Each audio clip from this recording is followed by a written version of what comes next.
campagne du Parti socialiste, le gouvernement ne tient pas ses promesses électorales. Les petits et les gros bénéfices de la Coupe du Monde. Yves Bert, 6 ans, a disparu depuis 16 mois à Lyon. Comment? Festival de Cannes, le retour d'une star. Bonsoir. Ajoutez à tous ces titres la très bonne nouvelle du week-end, à savoir la météo. Le thermomètre a pris de l'altitude aujourd'hui, quelques degrés en plus qui sont les bienvenus en cette fin du mois de mai et qui ont permis à quelques bambins de barboter, par exemple, dans les bassins du Trocadéro. Et puis demain dimanche, cela va continuer, en particulier au cours de l'après-midi. Soleil et ciel bleu un peu partout en France, lorsque les brouillards matinaux se seront évanouis. Pour une fois, ce sont les côtes méditerranéennes qui sont les moins favorisées par cette météo printanière. Il y aura des nuages et quelques ondées orageuses sur le midi. Pas de problème de météo donc pour la soirée savoyarde du président de la République.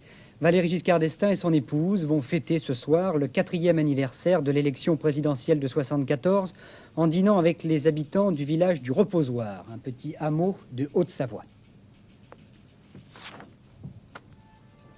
Sans doute fidèle à ses goûts, Valéry Giscard d'Estaing retrouve pour quelques heures la France profonde. Le prétexte en est cette fois un anniversaire électoral, le lieu, une petite vallée perdue en Haute-Savoie. Cela s'appelle depuis l'an 1400 le Reposoir, selon la volonté très chrétienne d'un moine ermite nommé Jean d'Espagne. 212 habitants, dont très exactement 35 religieuses carmélites, vivent sur cette terre distante d'un peu plus de 11 km de Cluses. Ce soir, le président dînera avec les Savoyards dans les locaux d'une colonie de vacances. Et avec le repas, il y aura des cadeaux et des chansons. Puis le chef de l'État, accompagné de son épouse, laissera à sa vie tranquille le Reposoir, devenu ainsi pour l'histoire le bon choix d'une soirée célébrant 4 années de présidence. Rude journée d'ailleurs pour le président de la République. Hier soir, il était encore à Washington, où il a été invité à dîner, un dîner de travail par le président américain Carter. Après 3 heures d'entretien, les deux chefs d'État ont déclaré qu'ils étaient préoccupés par les récents événements d'Afrique et qu'une action concertée est nécessaire avec les pays africains pour promouvoir la sécurité et le développement de ce continent. Immédiatement après ce dîner, à la Maison-Blanche donc, Valéry Giscard d'Estaing a quitté Washington pour Paris. Et moins d'1 heure après son retour à l'Élysée, le chef de l'État a présidé une réunion avec M. Yvon Bourges, le ministre de la Défense, et le général Méry, le chef d'état-major des armées. But de la réunion, faire le point de la situation au Zaïre, où les parachutistes français ont dû commencer à quitter Kolwezi aujourd'hui pour faire mouvement vers Lubumbashi, une autre ville du Zaïre où la population européenne craint pour sa sécurité. Pas question de panique, mais disons que les Européens ont besoin d'être rassurés. L'arrivée des légionnaires à Lubumbashi est attendue avec une impatience croissante par les Européens. Les étrangers sont au nombre de plusieurs milliers dans la capitale administrative du Chaba. Ils estiment que la présence des hommes du 2e REP est indispensable pour assurer leur sécurité. L'inquiétude, la crainte de nouveaux troubles est donc réelle parmi ces Européens. Ils souhaitent évidemment que la mission des parachutistes français au Zaïre soit prolongée. Or, selon M. Stirn, secrétaire d'État aux Affaires étrangères, cette mission est terminée. Le rapatriement des parachutistes aura lieu prochainement sans que l'on puisse fixer de date précise. Avant de s'embarquer pour Lubumbashi, le 2e REP a poursuivi ses opérations contre les îlots de résistance des rebelles à la périphérie de Kolwezi. Selon le colonel commandant le régiment, le problème de la sécurité dans l'agglomération de Kolwezi est pratiquement réglé. Pourtant, des éléments incontrôlés de l'armée zaïroise se livreraient à des exactions selon divers témoignages. On parle de pillage, de brutalité, qui auraient été confirmés par les officiers et soldats du 2e REP. L'intervention des contingents militaires au Zaïre est une menace sérieuse pour la paix de l'Afrique. Ce sont les autorités angolaises qui portent ce jugement, ajoutant bien vite que l'Angola n'a participé en aucune façon aux récents événements du Chaba. Au cours de notre magazine Samedi et demi, diffusé comme chaque samedi à 12h30 sur Antenne 2 et consacré à ces problèmes africains, Lionel Jospin du Parti socialiste s'est demandé si l'on doit toujours attendre le dernier moment pour rapatrier les ressortissants français quand il y a du danger. À propos de l'intervention des parachutistes, Lionel Jospin estime que si elle a un but purement humanitaire, elle a été tardive. Cette affaire du Zaïre n'a pratiquement pas été abordée, en revanche, au cours de la réunion du comité directeur du Parti socialiste, dont les travaux ont commencé aujourd'hui en fin de matinée. Il a surtout été question du problème des radios locales au cours de ce comité directeur. Il a été décidé également de lancer une grande campagne contre la politique économique de M. Raymond Barre. Cette campagne est lancée sur le thème « Il ne vous avait pas dit cela avant les élections ». Les hausses de prix, l'accroissement du chômage, les nouvelles menaces de licenciement, on a vu ce qui s'est passé hier dans les Vosges, la liberté des prix pour les patrons, mais le blocage des salaires pour les travailleurs, tout cela, il ne l'avait pas dit avant les élections.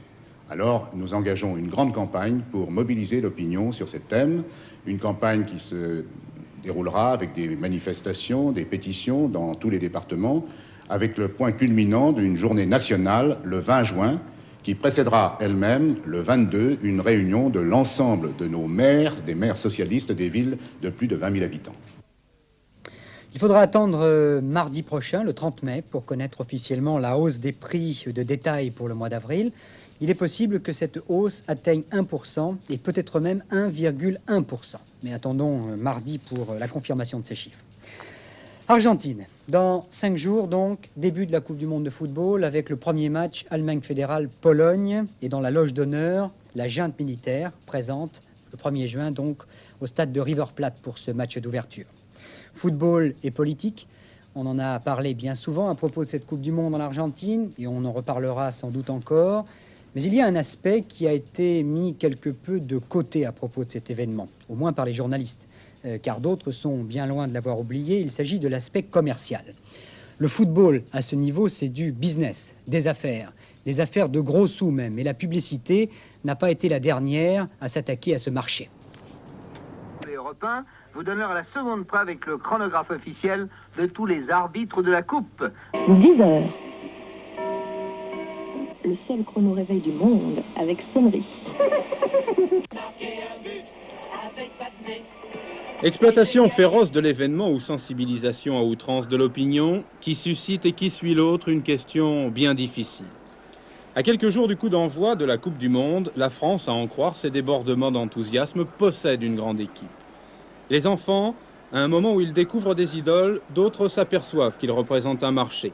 La première conséquence commerciale, elle est pour eux, maillot de l'équipe de France, shorts, survêtements, chaussures et autres gadgets. En 78, l'antique panoplie de Zorro ou du gendarme a un arrière-goût de crampons argentins. 500 000 de ces panoplies ont été commercialisées, elles seront sans doute épuisées avant le 1er juin. À 100 francs le maillot officiel, les fabricants peuvent dire merci aux équipiers de Platini. La fédération, quant à elle, n'est pas la dernière à exploiter l'événement. Par le biais d'une société qu'elle a créée, elle détient l'exclusivité des droits collectifs du label France.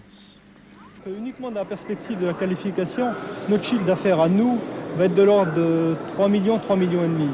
Mais bien sûr, avec un chiffre d'affaires pour nos annonceurs, qui, comme on touche des royalties, qui va être de l'ordre de 20 millions ou de 25 millions. C'est-à-dire 2 milliards d'anciens francs. 2 milliards d'anciens francs. Sans compter les résultats éventuels que pourrait faire l'équipe de France. Sans compter les résultats éventuels que pourrait faire l'équipe de France. Et si par bonheur la France venait à être champion du monde, on pourrait peut-être multiplier ce chiffre par 2. En ces temps de vaches maigres, le football c'est plutôt la corne d'abondance pour les publicitaires. En plus de l'équipement de base, le wagon économique a pris en route de nombreux dérivés, moutarde, confiture, biscuits, assiettes, yaourts. Pendant un mois, du football, il va aussi falloir en manger.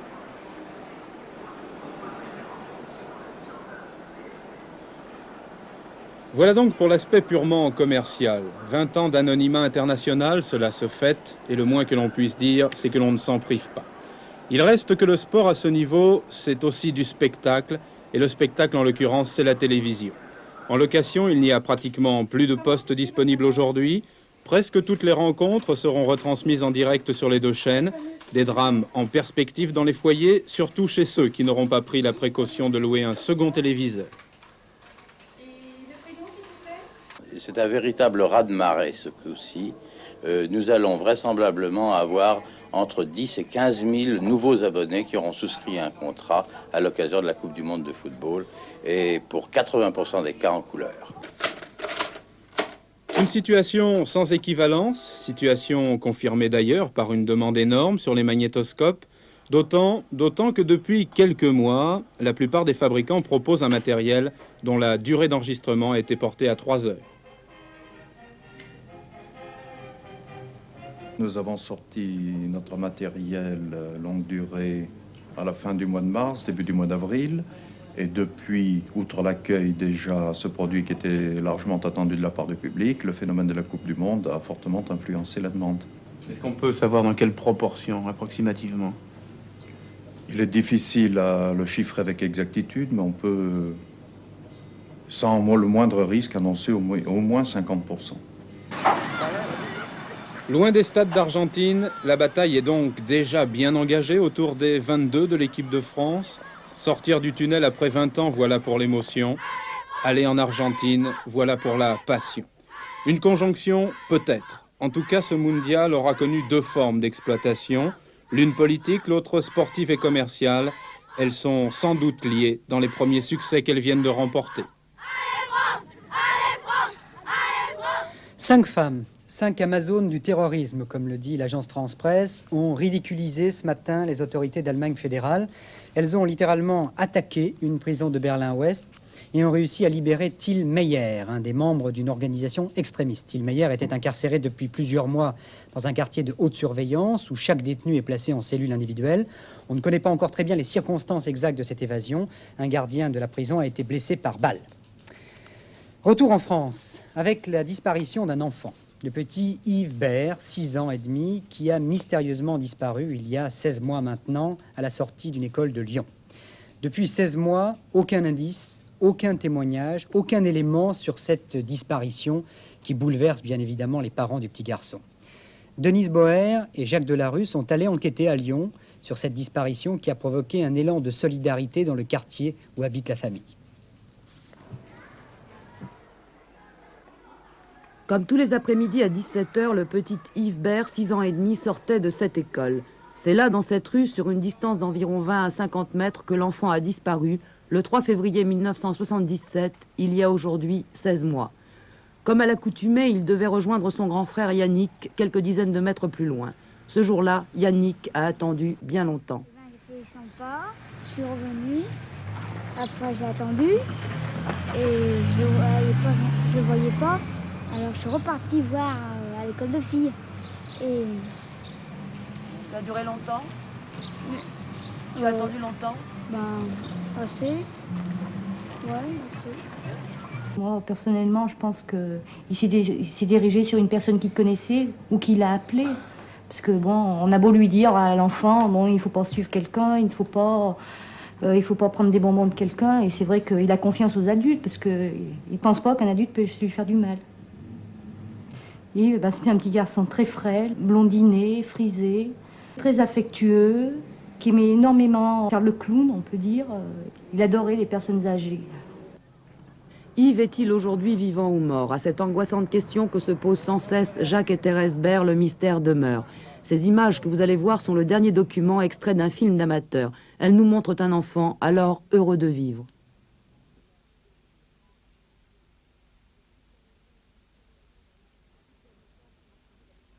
Toutes les recherches qui ont suivi la disparition de l'enfant sont restées vaines. Les enquêteurs ne disposant d'aucun indice, l'enquête piétine depuis 16 mois.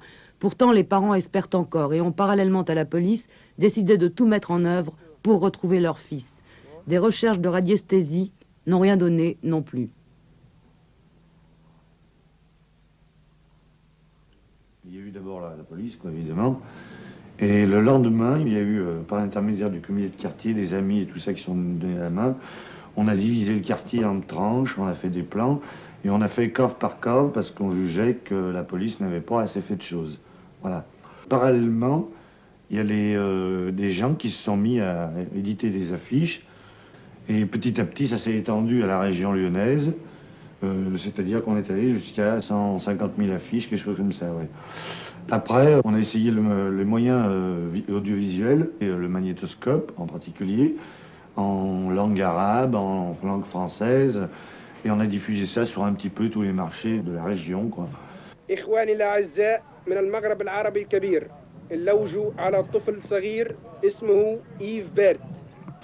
puis en dernier recours, c'est-à-dire évidemment un an après, on utilisait, c'était vraiment les moyens extrêmes, la bande dessinée même, la photographie aussi, il y a eu tout, les reconstitutions de la sortie de l'école pour savoir qui était là justement ce jour-là, pour reconnaître les gens, essayer de les questionner et tout.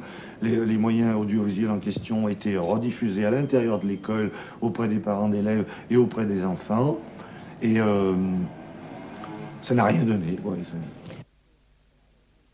Sans lancer un appel solennel, il est bien évident que si vous possédez le moindre détail, le moindre indice sur cette disparition du petit Yves Bert, vous rendriez un grand service à monsieur et madame Bert en appelant le SRPJ de Lyon, c'est-à-dire la police de Lyon. En France, on n'a pas de pétrole, mais on a des idées. Sur le même registre, il faut avouer que les Danois ne sont pas mal non plus. Au Danemark, non seulement il y a des idées, mais il y a en plus du vent, beaucoup de vent même. Et pour faire des économies d'énergie, des économies d'électricité, une communauté agricole danoise a décidé de construire une éolienne, un gigantesque moulin à vent qui va permettre au moins à 800 personnes de s'alimenter en électricité. C'est, paraît-il, le plus grand moulin à vent du monde. Le prix du pétrole et par conséquent de l'électricité, aggravé par un besoin d'argent pour faire une école différente, a donné par la force des choses l'idée de revenir en arrière. Et de leur discussion a jailli la lumière. On est revenu aux sources comme il y a 80 ans dans le Jutland, où l'on ne comptait pas moins de 80 000 éoliennes. Nombreux sont les vieux Danois qui ont appris à lire sous la lumière tremblotante. Pour les professeurs de Tvin, qui ont tout payé sans subvention, il a fallu beaucoup de courage et d'obstination pour amener du vent à leur moulin. Personne n'y croyait. Les experts n'y croyaient pas, mais pourtant ça tourne. Au pays d'Andersen, les jeunes qui cherchent d'autres solutions ne croient plus aux histoires, même si elles viennent de scientifiques. Il n'y a pas grand-chose dans ce coin du Danemark, mais le vent n'est jamais absent plus de 7 jours. Les Vikings le savaient et les arbres, dernière protection des hommes, en portent les stigmates.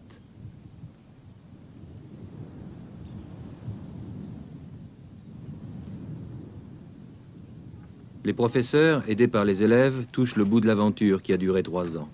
3 ans dans les poutrelles et la poussière de ciment, pour monter cette drôle de machine qui donnera 2000 kW dans l'heure et qui permettra d'économiser 400 tonnes de fioul par an. Le tout couplé à un ordinateur a coûté 3,5 millions de francs. Il sera amorti en 10 ans.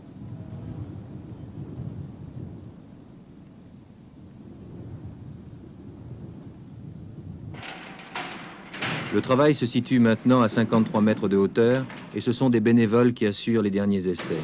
Personne n'avait avant le moulin de compétences particulières. Karine, par exemple, a dû troquer ses études d'architecture contre la clé à molette.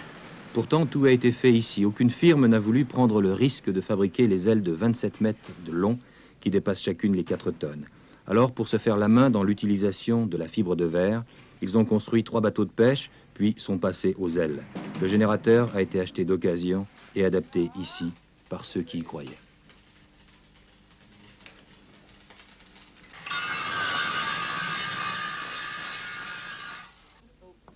Mais on ne se lève pas un beau matin en disant « Tiens, si l'on construisait le plus grand moulin à vent du monde ». Cela fait partie sans doute d'un état d'esprit qui court les maisons construites en partie par les occupants au cours des 10 ans d'existence de Tvin. De l'achat de vieux cars réparés sur place pour montrer le monde aux élèves qui sont allés jusqu'en Afrique, en URSS ou au Portugal pendant les périodes scolaires. Cela provient sans doute d'un enseignement différent où même les élèves réputés difficiles ont leur place. Ça, c'est une école pour les jeunes de 14 à 18 ans. Et les jeunes, ils travaillent dans des groupes de métiers. Ici, c'est des jeunes qui travaillent dans l'agriculture. Ça veut dire que la moitié de la journée, ils travaillent dans les champs. L'autre, ils suivent l'enseignement théorique. Comme ici, où on apprend à calculer. Le calcul, oui. Pour faire la comptabilité de notre exploitation agricole.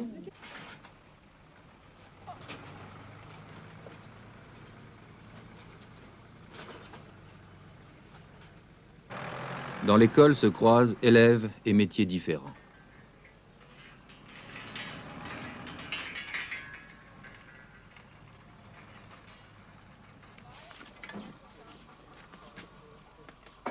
Les problèmes de robinet qui fuit sont utilisés dans la vie pratique, les calculs de rentabilité d'une propriété agricole aussi. Alors pourquoi n'aurait-il pas construit une éolienne, après tout ?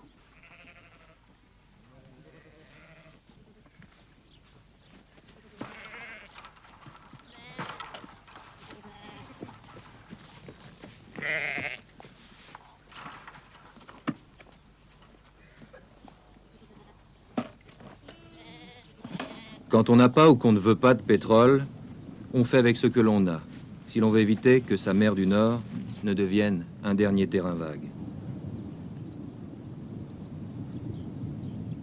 Au pays de la petite sirène, à défaut d'attraper le soleil, souvent trop pâle, on essaie de capter le vent.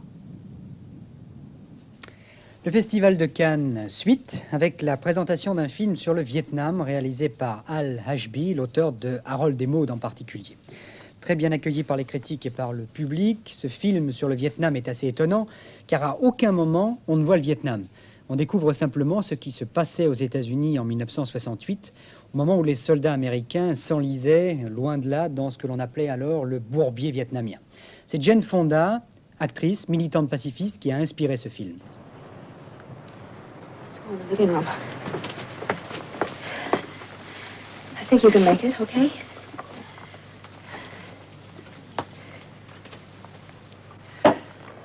C'est l'histoire d'une femme de la petite bourgeoisie mariée avec un officier de marine. Et il part pour le Vietnam. Pendant qu'il est au Vietnam, elle travaille comme volontaire dans un hôpital des anciens combattants du Vietnam, où elle rencontre un blessé, un paralysé. Elle tombe amoureuse de lui et lui d'elle. Et c'est surtout leur histoire d'amour, comme c'est touché par la guerre au Vietnam, et puis qu'est-ce qui arrive quand son mari revient du Vietnam. Comment l'avez-vous conçu, ce film? Comment êtes-vous parti sur cette histoire?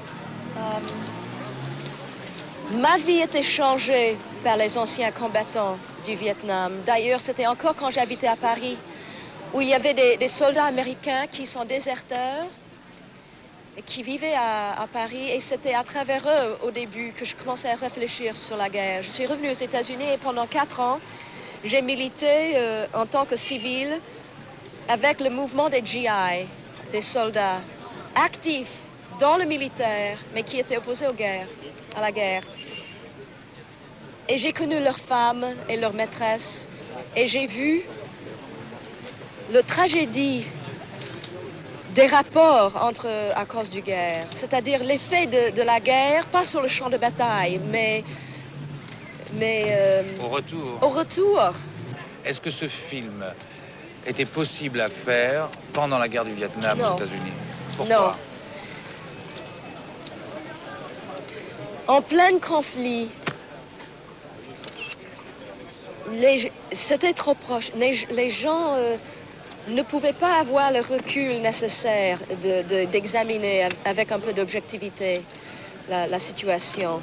D'abord, et à cause de ça, les chefs de studio n'auraient jamais donné les 5 millions de dollars. J'ai décidé de venir à Cannes, chose que je n'ai jamais fait de ma vie, malgré le fait que j'ai habité en France pendant 7 ans, parce que je crois dans ce film. Alors c'est un travail militant que je fais.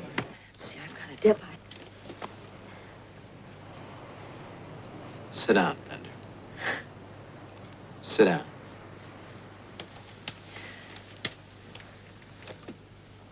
Are you nervous? Yes. Why are you nervous? This isn't have a gimp over for dinner night, is it? You're not one of those weirdos.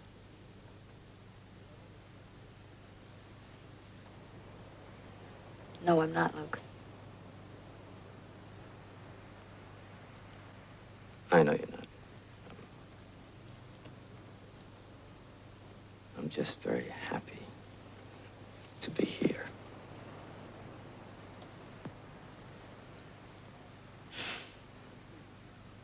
I'm glad you're here.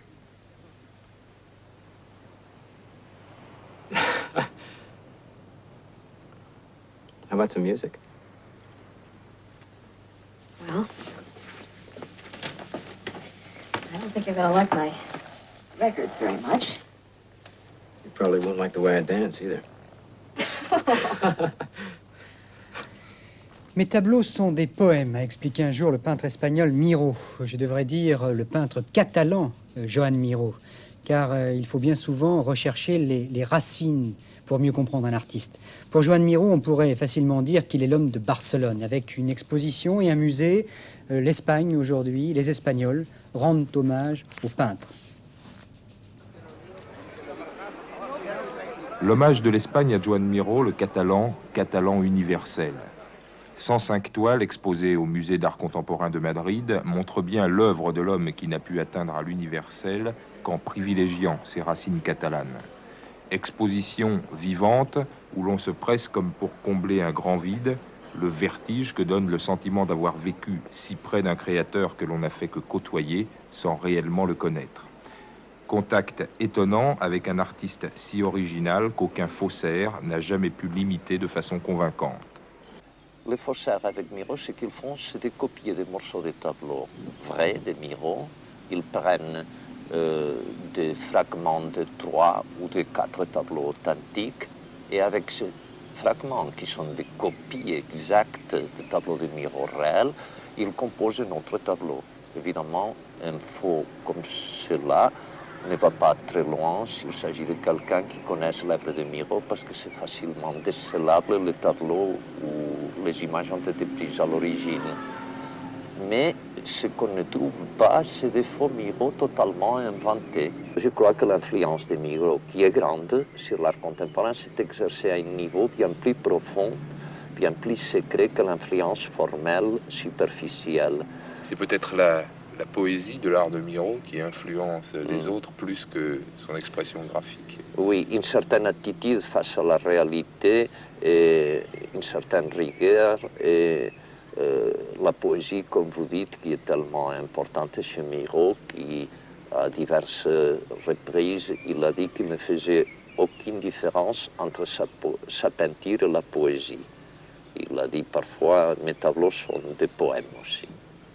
Peu d'artistes, sans doute, sont aussi intégrés dans leur ville que ne peut l'être Joan Miró, chez lui à Barcelone.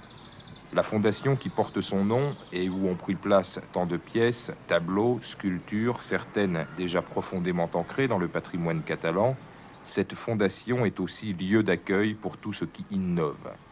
Les recherches les plus étranges y trouvent leur place et leur fantaisie ne choque pas dans cette maison dont le fondateur n'hésite pas parfois à surprendre dans la tradition du pop art, métamorphosant lui-même les objets les plus simples de la vie en œuvres sculpturales.